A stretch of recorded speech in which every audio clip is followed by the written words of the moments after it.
조양호 한진그룹 회장이 오늘 새벽 미국에서 별세했습니다. 최근 사내 이사직 박탈에 대한 충격과 스트레스 등으로 폐질환을 앓고 있던 조 회장의 건강이 악화한 것으로 보입니다.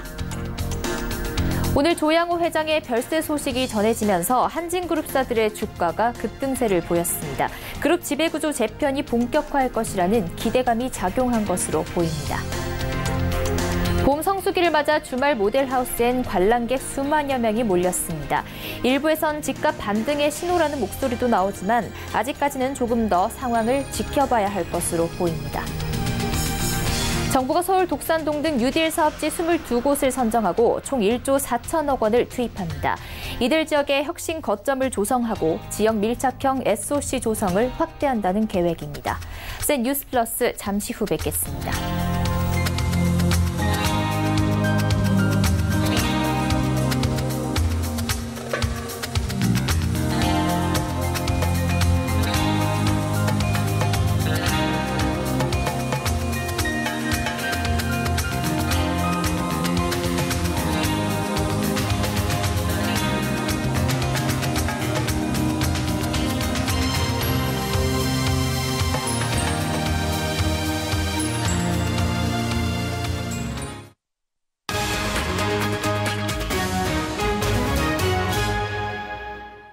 시청자 여러분 안녕하십니까? 센 뉴스 플러스 양한나입니다.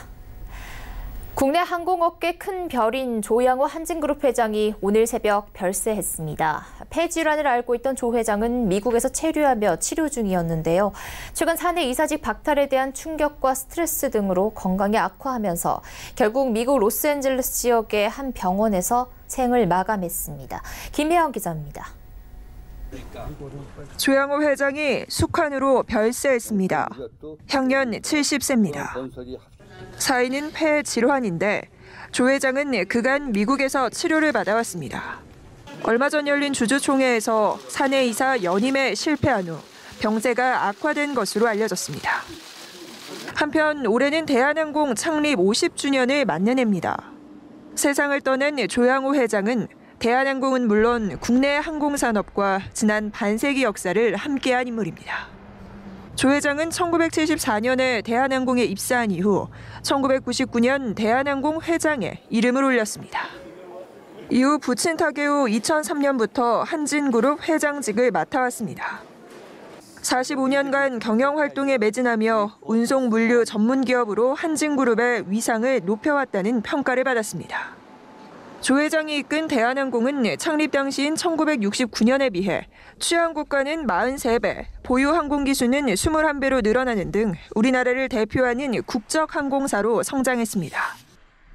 그러나 경영 말년에는 가시밭길을 걸었습니다.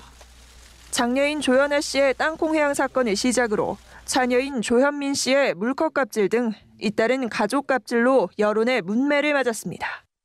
또 조 회장은 스스로도 배임 횡령 혐의로 검찰의 수사를 받고 있었습니다.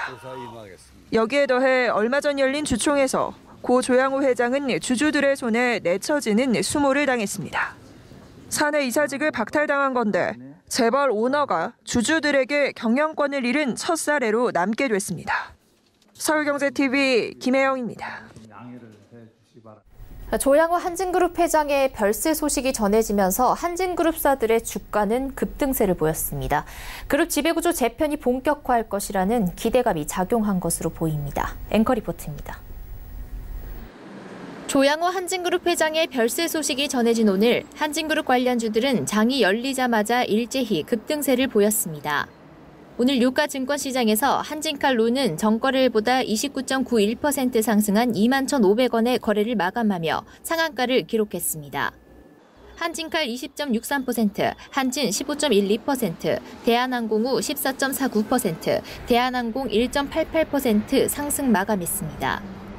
한진칼의 지배구조에 영향을 받고 있는 한국공항 4.76%, 진에어 3.40% 상승한 가격에 거래를 마쳤습니다. 조 회장의 별세로 그룹 지배구조 개편과 오너리스크 해소 등에 대한 기대감이 작용한 것으로 풀이됩니다. 이베스트 투자증권은 한진칼의 경영권 분쟁 가능성이 다시 주목받으면서 주가 변동성이 커질 수 있다고 분석했습니다. 송치호 연구원은 한진칼은 국민연금공단과 KCGI에 의해 지분 견제를 받는 상황에서 그룹 총수 별세에 따라 총수 일가의 최대 주주 위치가 위협받게 됐다고 전했습니다. 상속세율 50%를 단순 적용해 조 회장 보유 지분의 절반을 상속세로 납부한다고 가정할 때 한진칼의 최대 주주 및 특수관계인 지분율은 종전 28.95%에서 20.03%로 떨어지게 됩니다. KCGI 및 국민연금공단의 합산 지분율은 20.81%로 단순 지분 기준으로도 최대 주주의 위치를 위협받을 수 있는 구조가 되는 겁니다. 한편 자본거래를 통한 상속세 납부가 쉽지 않을 것이란 분석도 나옵니다. 강성진 KB증권 연구원은 조 회장이 보유하고 있던 한진칼 지분에 대한 상속세는 1,625억 원에 이른다며 상속세를 최대 5년간 분납할 경우 연간 325억 원에 해당하는데 이와 같은 규모의 상속세를 한진칼의 배당만으로 충당하기는 쉽지 않아 보인다고 말했습니다. 강 연구원은 상속인들은 한진칼로부터의 배당보다는 상속인이 기존에 가지고 있던 자산에 의존해 한진칼 지분 상속세를 납부해야 할 가능성이 높다며 지분 상속이 순조롭게 이루어지지 않을 경우 KCGI 측의 영향력은 더 빠르게 강화될 것이라고 덧붙였습니다. 서울경제TV 양한나입니다. 앞서 리포트에서 본 것처럼 조양호 회장이 숙환으로 급작스럽게 별세하면서 한진그룹의 경영권과 지배구조에도 변화가 불가피해졌습니다. 자세한 이야기 김혜영 기자와 나눠보겠습니다. 김 기자, 총수를 잃게 된 한진그룹의 앞날에 대해서 이제 주목이 되는데요. 앞으로 회사 경영 누가 맡게 되는 겁니까? 네, 일단 총수를 잃은 한진그룹에서는 비상체제에 돌입을 했습니다. 조양호 회장의 공백을 우려한 회사 측에서는 사장단 회의를 통해서 현안들을 직접 챙기겠다라고 밝혔는데요. 아무래도 당장은 사장단에서 진두지휘를 하겠다는 거지만 아무래도 이 조양호 회장의 장남인 조원태 사장이 경영 일선으로 나설 것으로 보입니다. 네. 현재 조양호 씨의 두 딸인 조현민 씨와 또 그리고 조현아 씨의 경우에는 땅콩 회항과 물컵 갑질 등 여러 가지 갑질 파문을 일면서 경영 일선에서 물러나 있는 상태입니다. 아무래도 이 두 딸들이 경영으로 다시 돌아오기는 힘들 것으로 보이고요. 결과적으로 이 조양호 회장의 장남인 조원태 사장이 경영 일선에 나타나서 체제를 조금 더 구축하고 가속화 속도를 낼 것으로 보입니다. 네. 그럼 이제 관심은 3세 경영 체제로 이제 쏠리게 되는데요. 네. 그럼 조원태 사장 체제가 되는데 이 조 사장의 리더십과 역량이 이제 본격적으로 시험대에 오르게 되겠네요. 3세 경영으로 넘어갈 수밖에 없는 상황입니다. 앞서 조양호 회장이 대한항공 사내 이사에서 쫓겨나면서 자연스럽게 조원태 사장에 관한 관심이 쏠리긴 했었는데요. 조양호 회장이 급작스럽게 별세를 해버리면서 이제는 현실이 됐습니다. 그러나 지금 조원태 사장 체제로의 구축이 속도를 낼 것이라는 분석이 있기는 하지만 조원태 사장의 산적도에 있는 과제들이 만만치가 않습니다. 경영권 승계를 받기 위해 풀어야 할 숙제들이 많은 만큼 조 사장의 앞길이 그리 밝지만은 않은 상황인데요. 흐트러진 조직을 일단 좀 추스려야 하고요. 경영권 승계를 위한 묘책도 찾아내야 하는 상황입니다. 네, 경영권 승계를 위해서 구체적으로 그럼 어떤 숙제들이 지금 남아있는 겁니까? 네, 일단은 지분 승계입니다. 지금 한진칼 같은 경우에는 한진그룹의 지주사고요. 결과적으로 지배구조 정점에 있습니다. 조원태 사장이 한진칼의 지분을 얼마나 충분히 확보하느냐, 이 부분이 관건이 될 텐데요. 그러나 지금 조원태 사장이 갖고 있는 지분이 굉장히 적습니다. 2% 정도밖에 되질 않습니다. 결과적으로 안정적인 경영권을 승계받기 위해서는 조양호 회장이 가지고 있던 17.83% 이 지분을 승계받아야 하는데요. 문제는 조 회장이 급작스럽게 별세를 해버리면서 경영권을 승계받거나 지분을 상속받을 시간이 충분하지 못했다라는 점입니다. 여기서 발생되는 문제가 바로 상속세인데요. 이 조 사장이 내야 할 상속세만 1,700억 원에 달한다. 이런 추산이 나오고 있습니다. 조양호 회장이 가지고 있는 한진칼의 지분 가치를 좀 따져보면 3천억 원이 좀 넘습니다. 상속세는 50%를 내야 하기 때문에 천문학적인 숫자인 1,700억 원이라는 상속세가 매겨지게 될 텐데요. 관건은 이걸 도대체 이 돈을 어디서 구해서 어떻게 조달할 것이냐, 즉 재원 마련이 쉽지 않다라는 부분입니다. 네, 이 어마어마한 상속세 문제가 우선 관건인 것 같은데 네. 그럼 고 조양호 회장이 가지고 있던 지분을 팔아서 상속세를 내고 나머지를 상속을 받으면 안 되는 건가요? 네, 그렇게 간단한 문제는 아닙니다. 그런 궁금증 갖고 계시는 분들이 있을 텐데요. 경영권 방어 문제가 걸림돌로 작용이 됩니다. 지금 한진칼의 2대 주주인 KCGI가 칼을 갈고 있고요. 국민연금이 3대 주주인데 역시나 우호적이지 않습니다. 앞서 열렸던 한진칼 주총에서 KCGI와 국민연금은 손을 잡고 조양호 회장을 겨냥하기도 했었습니다. 사내이사 자격 강화 방안 등을 내놓으면서 조양호 회장을 좀 끌어내리고자 하는 움직임이 포착되기도 했었는데요. 결과적으로 경영권 방어가 그 어느 때보다 중요한 시점입니다. 지금 KCGI가 야금야금 추가적으로 한진칼의 지분을 매수하고 있습니다. 지분율을 끌어올리고 있는 건데 결과적으로 최대 주주의 구조에 변화가 생길 수 있게 되는 겁니다. 더 큰 문제는 지금 한진칼이 지주사입니다. 결과적으로 KCGI가 지분을 추가적으로 확보해서 최대 주주에 올라가게 된다면 한진칼을 필두로 한진그룹 전체를 휘두를 수 있는 그런 구조가 연출이 되기 때문에 이 부분은 더욱더 문제가 될 것으로 보입니다. 네, 총수를 잃은 이 한진그룹의 앞날 우선 이 한진칼 지분 상속 문제의 귀추가 주목이 됩니다. 김혜영 기자와 얘기 나눠봤습니다. 감사합니다.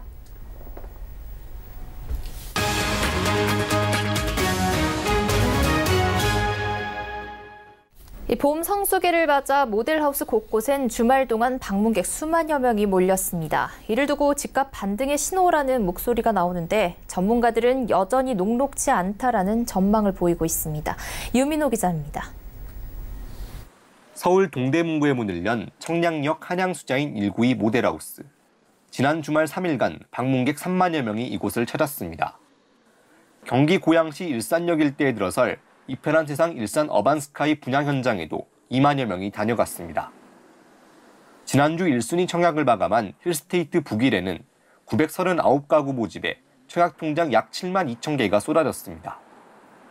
평균 경쟁률은 77대 1, 최고 경쟁률은 301대 1을 기록했습니다. 수도권 분양 현장 곳곳에서 과열 조짐이 보이자 일부에선 집값 반등의 신호란 목소리가 나왔습니다. 아직도 내 집 마련에 나서려는 대기 수요가 풍부하다는 겁니다. 하지만 전문가들은 아직 반등을 말하긴 시기상조라고 입을 모았습니다. 이제 또 안 되는 지역들 같은 경우에는 이제 청약자들이 많이 몰리지 않았거든요. 이제 역시 아무래도 좀 시장 분위기가 많이 좋지 않다 보니까 양극화가 더욱 심화된 건데요. 이게 지금 어떤 시장의 반등을 나타내기보다는 이제 워낙 되는 지역의 물량들이 많이 몰렸기 때문이라는 어떤 결국 기존 아파트들을 사기가 사실 어렵고, 그다음에 수요자들이 신규 아파트에 대해서는 나름대로 어떤 질적 수준이 높은 아파트를 선호하다 보니까 실제 지난주 서울 아파트 값은 21주 연속 내림세를 이어갔습니다. 대출 규제 등 정부가 재고 있는 돈줄이 풀리지 않는다면 부동산 시장 침체는 계속 이어질 전망입니다. 서울경제TV 유민호입니다.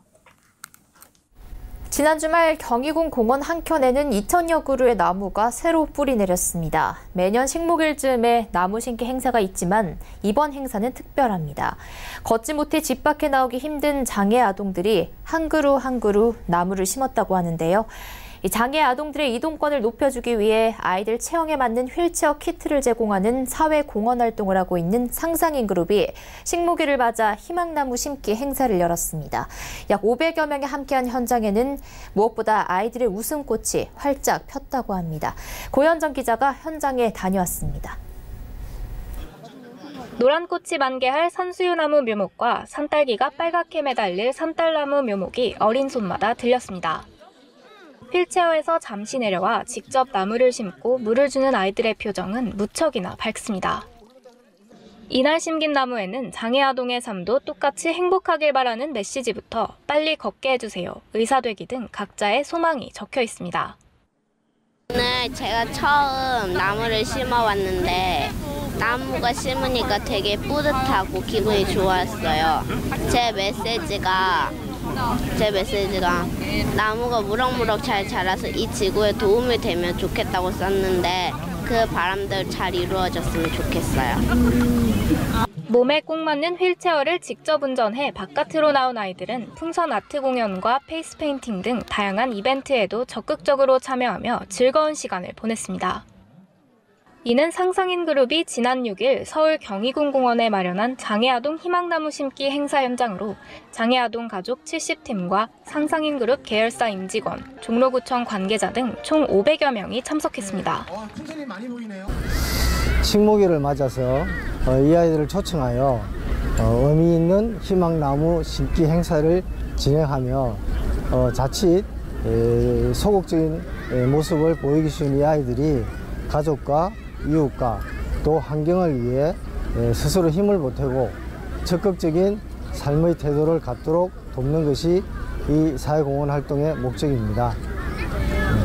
정보통신 금융 전문기업 상상인그룹은 지난해 말 행복얼라이언스, 소셜벤처기업 토드웍스와 손잡고 성장기 아이들의 몸에 맞춘 수동 휠체어와 수동 휠체어용 전동 키트를 제공해왔습니다. 대부분의 전동 휠체어가 성인용이어서 크거나 비싸기 때문에 아이들의 체형에 맞는 맞춤형 휠체어가 장애 아동들의 이동권을 크게 높여줄 것이라 판단했기 때문입니다. 상상인그룹은 지난 1월 27일 1호 전달식을 시작으로 앞으로 3년에 걸쳐 전국 장애아동 2,000명에게 지원한다는 계획입니다. 상상으로 세상을 이롭게 한다는 모토의 이번 행사는 아이들의 꿈과 희망이 담긴 나무 2,300그루와 함께 성황리에 마무리됐습니다. 서울경제TV 고현정입니다. 서울 금천구 독산동 등 올 상반기 도시재생 뉴딜 사업이 추진될 사업지 22곳이 선정됐습니다. 정부는 오늘 정부 서울청사에서 이낙연 국무총리 주재로 제16차 도시재생특별위원회를 열고 2019년도 상반기 도시재생 뉴딜 사업 선정안을 의결했습니다. 정부는 이들 지역의 혁신 거점을 조성하고 지역 밀착형 생활사회 간접자본 공급을 확대합니다. 정부는 이번 사업을 통해 쇠퇴한 산업 기반을 회복시키고 경제 활력을 높여 지역 일자리를 창출합니다. 국토교통부는 사업 절차를 간소화해 22곳의 지자체 모두 상반기 내 국비 예산을 지원받아 사업에 착수할 수 있도록 할 예정입니다. 이번에 선정된 사업지에는 2023년까지 총 1조 4천억 원이 투입됩니다. 국내 프랜차이즈 산업의 성장세가 주춤해졌음에도 가맹 사업자 수는 계속 늘고 있는 것으로 나타났습니다. 산업통상자원부가 발표한 2017년 기준 프랜차이즈 산업 실태조사에 따르면 가맹본부와 가맹점 매출액은 119조 7천억 원으로 1년 전보다 2.7% 증가하는 데 그쳤습니다. 하지만 등록된 가맹 본부 수는 4,600여 개로 1년 전보다 8.5%나 급증했고 가맹점 수도 24만 8천 개로 5.2%나 늘었습니다.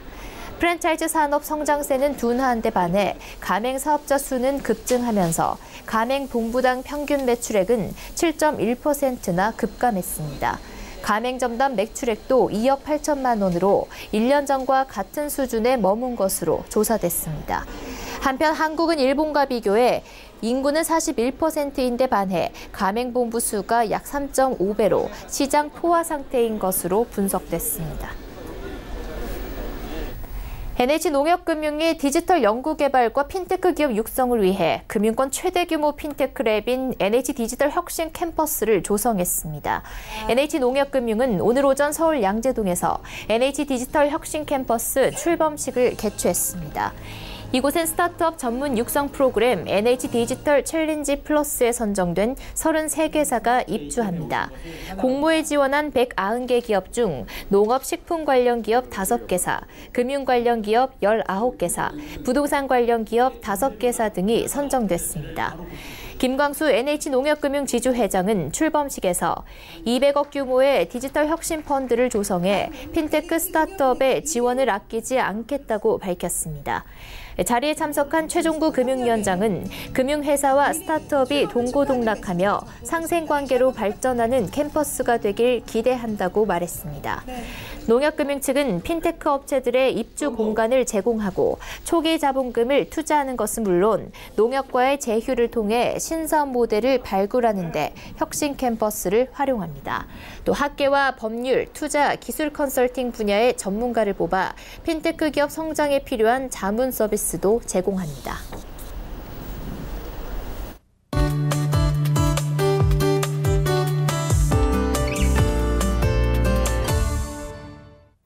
드디어 서울까지 벚꽃이 화사하게 피어올랐습니다. 사람들에게 벚꽃은 어떤 의미일까요?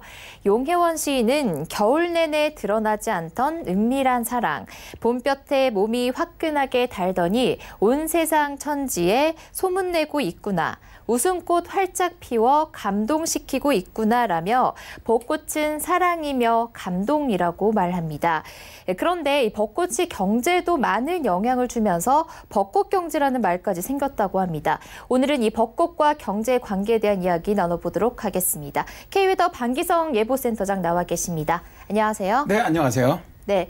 센터장님, 이 벚꽃이 경제 효과까지도 영향을 미친다는 그 현상을 두고 벚꽃 경제라는 말이 나왔다고 하는데 어떤 현상 때문에 이런 말이 나온 걸까요? 세상에서 벚꽃을 가장 좋아하는 사람들은 일본인입니다. 그 예전에 경제부총리를 지냈던 이현재 씨가 퇴임한 다음에 일본에 건너가 벚꽃 경제를 공부했다 그래요. 일본인들은 벚꽃이 피는 아주 짧은 기간에 엄청난 돈을 사용하기 때문에 벚꽃 경제라는 말이 생겼다는 건데요.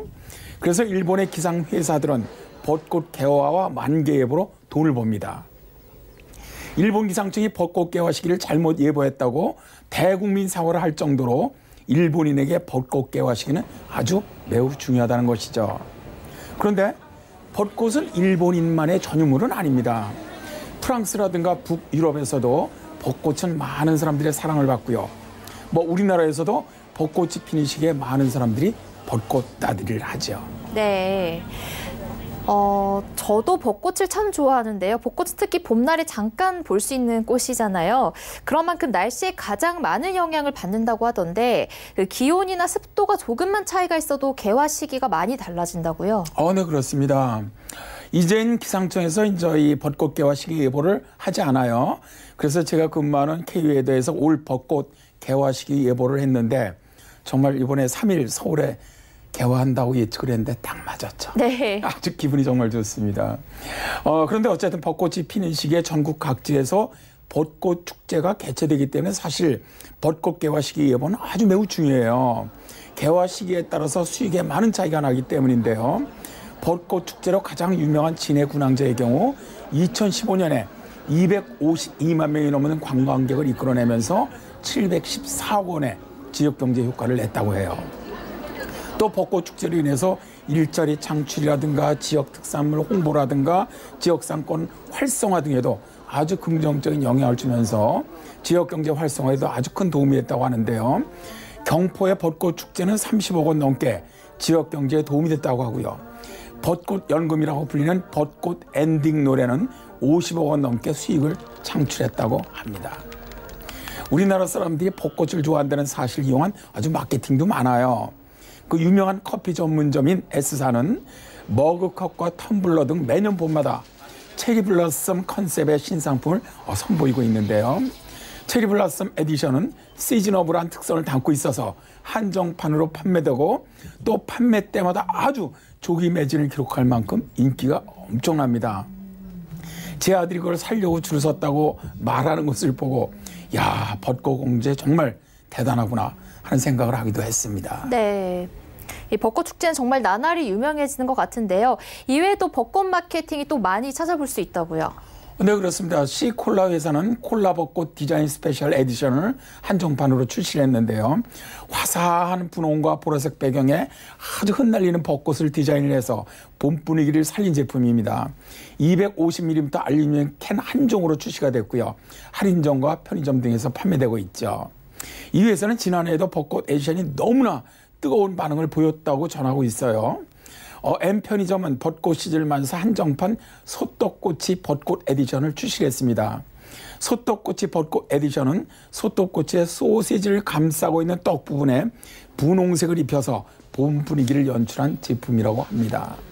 근데요, 재미있는 것은요, 벚꽃 마케팅에 책도 들어간다는 겁니다. 서점의 책 표지에서도 화사하게 벚꽃이 피어나고 있다는 건데요.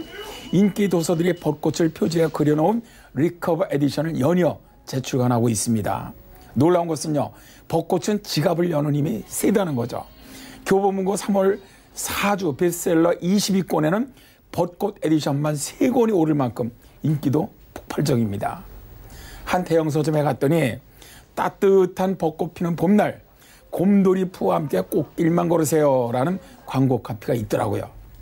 시청자 여러분, 벚꽃이 정말 너무 예쁩니다. 벚꽃 축제에도 가보시고 물건도 많이 팔아주시기 바랍니다. 네, 이 벚꽃이 개화식이 축제 등으로 해당 지역 경제에 도움을 줄 뿐 아니라 기업들의 상품과 마케팅 전략에도 많은 영향을 미친다는 사실을 알아봤습니다. K웨더 예보센터장과 함께했습니다. 감사합니다. 네, 고맙습니다.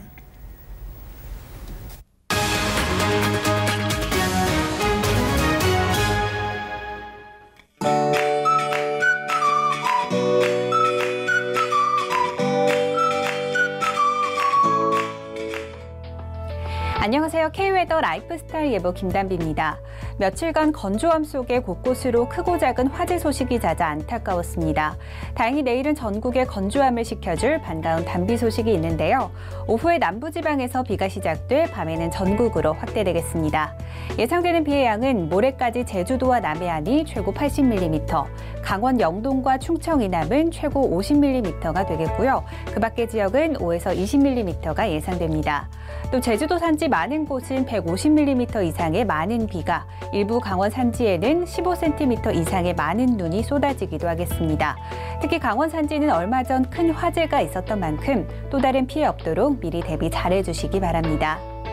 한편 내일 아침까지는 평년 수준의 기온을 보이겠지만 비가 내리는 일부 지역은 낮부터 평년 기온 아래로 내려가겠는데요. 서울과 부산의 낮 기온 15도, 대전과 광주는 18도, 춘천은 14도가 예상됩니다. 내일도 공기는 깨끗하겠습니다. 전국의 초미세먼지 농도 좋은 단계로 종일 실내 환기하셔도 좋겠습니다.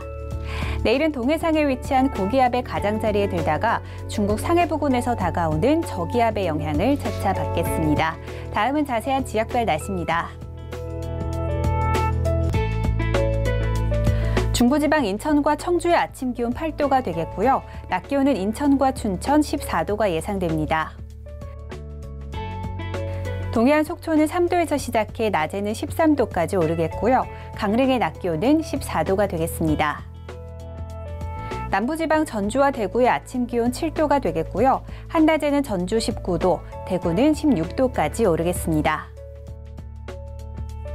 바다의 물결은 서해와 남해상으로 최고 4m까지 매우 높게 일어 주의하셔야겠습니다. 비는 모레까지 이어지겠고요. 일요일 중부지방에 또 한 차례 비가 내릴 전망입니다. 날씨였습니다. 센 뉴스 플러스 여기까지입니다. 시청해주신 여러분 고맙습니다.